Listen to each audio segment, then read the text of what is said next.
Margaret Thatcher said, socialism's great until you run out of everyone else's money, other people's money. Well, what Andrew Cuomo said is that if he had $959 million, he'd give it to Elon Musk in tax credits, because that's exactly what he did. And I bring that up to you to say that it's often a question of whether you have the willingness to spend that money to benefit working class people. That was a pretty good response there to Martha MacCallum from Zohran Mamdani, who went into the fox's den or whatever. I thought that was a good response, bringing it back to Cuomo and the way that he has sold out New Yorkers to just hand over huge quantities of money to wealthy people. But I also think, like, I don't want to, he doesn't need tips from me, but if like they tee you up with socialism is great until you run out of other people's money, I would say capitalism is great until you run out of the poor's money. Because all it is you steal their labor and then eventually you redistribute their wealth to yourself. You accumulate more and more and then realize that that isn't actually a sustainable way to run an economy. But that said, I know Zohran Mamdani does not need to be taking on capitalism on Fox these days. Instead, he's content to take on Cuomo. That's the mission of the day, and I appreciate it. He did really well overall. In fact, he did so well that Fox host kind of complimented him even amidst his criticisms of Donald Trump. Take a look. When I've spoken to Trump voters right here in New York City, Hillside Avenue in Queens, Fordham Road in the Bronx, they've told me it was cost of living that drove them to vote for Donald Trump. They've told me it was a promise of a lower actual, whether it be cheaper groceries, whether it be childcare, whether it be rent. Right. And what we're seeing time and time again is we're more focused on the question of billionaires and the most profitable corporations than we are on people who can't even afford to make ends meet in this city. Well, we know affordability is an issue, and I think that all politicians are getting to an understanding of that, and I think that you've done a lot, actually, to bring people's attention to that issue. That was like a weirdly nice moment in a Fox interview right there. I mean, I know Martha MacCallum's not like Greg Gutfeld or whatever, but still, that was a pretty nice moment. And Mamdani had nice moments of his own. One that I think is getting like a little bit, maybe the most press of all the moments, was when he decided to directly address Donald Trump. Take a look at that.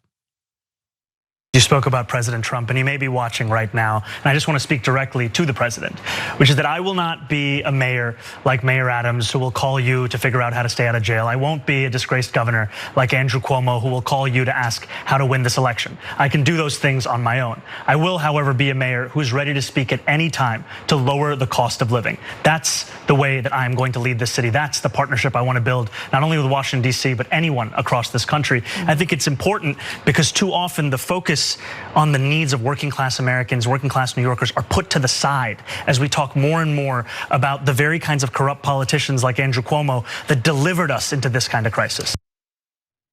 I almost hesitate to even say this because my predictions are always hot garbage and everything, but like I feel like he's going places, and he's super young, man. He's really good at his age.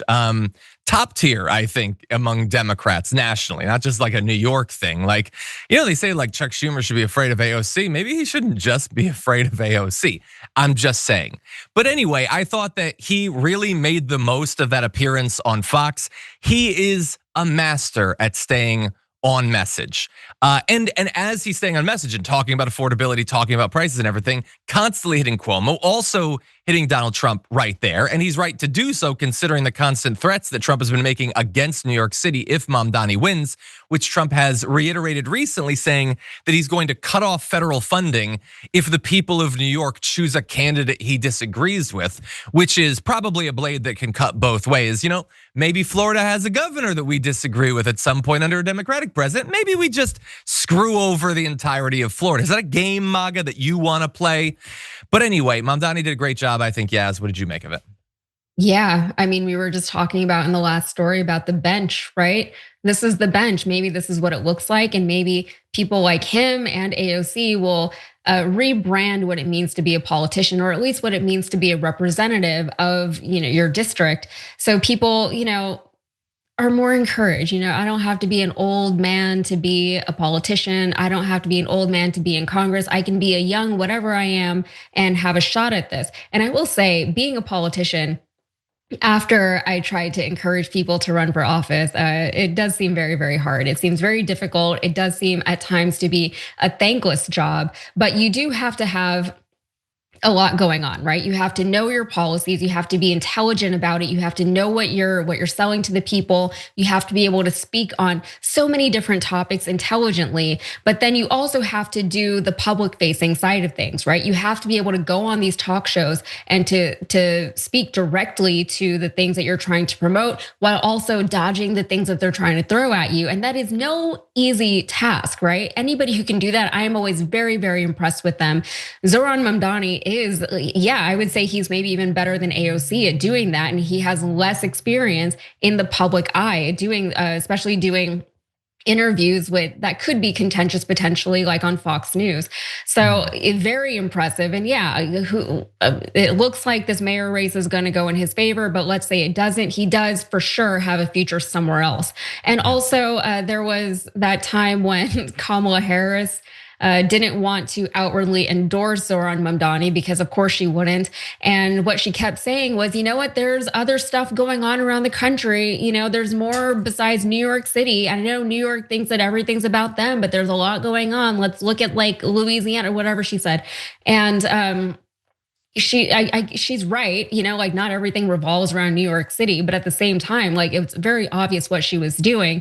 And she doesn't want to align herself with the progressive, but she also doesn't want it to look as though the future of the progressive part of the Democratic Party is progressive, and that the future is people like Zohran Mamdani, and that just the possibility that someone like Zohran Mamdani can win the mayoral race in the biggest city in the country, one of the biggest cities in the world, is very, very scary for the Democrats. And I think for leftists, that should be incredibly encouraging, because now if there's a time to pounce, it's probably now.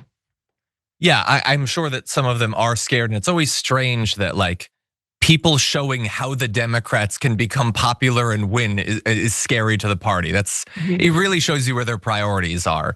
So we highlighted Bernie and AOC, now Mamdani. In the aftermath, we're gonna be talking about Graham Plattner. There are some people that are breaking through, and there's a lot of, I think, common threads between them. So anyway, we wanna make sure that we're not just checking the baddies, we're also acknowledging the goodies, even though we also have to acknowledge, and this is one of the reasons perhaps that people like these don't go on a lot of leftist shows. People don't necessarily watch videos like this. Like people get fired up over the bad stuff, the contentious stuff, people being terrible, people being productive. Like we like it and it wins elections. It doesn't necessarily generate a lot of attention online, which is sort of an issue. It's fundamentally an issue of these platforms and the way they work and the way they try to keep us constantly enraged and divided, but it's also something that is true. If you enjoyed that, make sure that you never miss another video by subscribing. And if you want a little more, consider hitting the join button and becoming an actual member. But you're probably wondering, why the hell would I do that, John?